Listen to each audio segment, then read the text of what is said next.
preemptive evacuation ay pinatupad na po yan sa mga high-risk areas doon sa Antique. Kaugnay niyan, kuha pa tayo ng update sa pag-uulat ng Star FM Iloilo.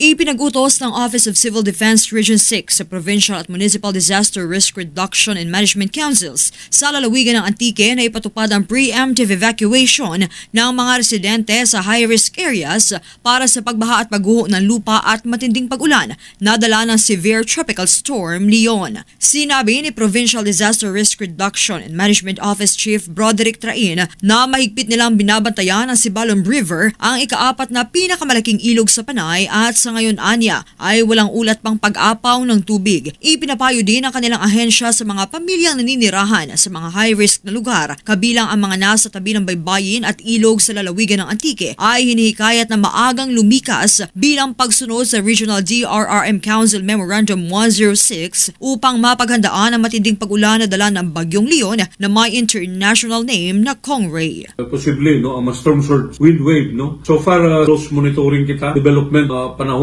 May mga affected nga communities sa landslide sa Barangay Buntol nga Provincial Engineers Office nga padaran ro Bako clear ang debris nga pwede mag-initiate ang preemptive evacuation.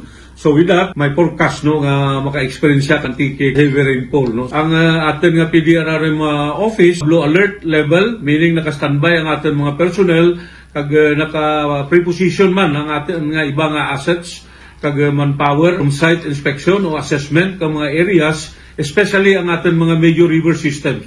Idinagdag ni Train na ang mga kalsada mula Antique hanggang Iloilo at mula Aninie, ang pinakatimog na bayan ng Antique hanggang Libertad sa Hilaga ay madadaanan pa rin ng mga commuters. Para sa Bombo Network News, ito po si Star DJ Jerry nag-uulat para sa the number 1 and most trusted radio network in the country, Bombo Radio Philippines, Basta Radio.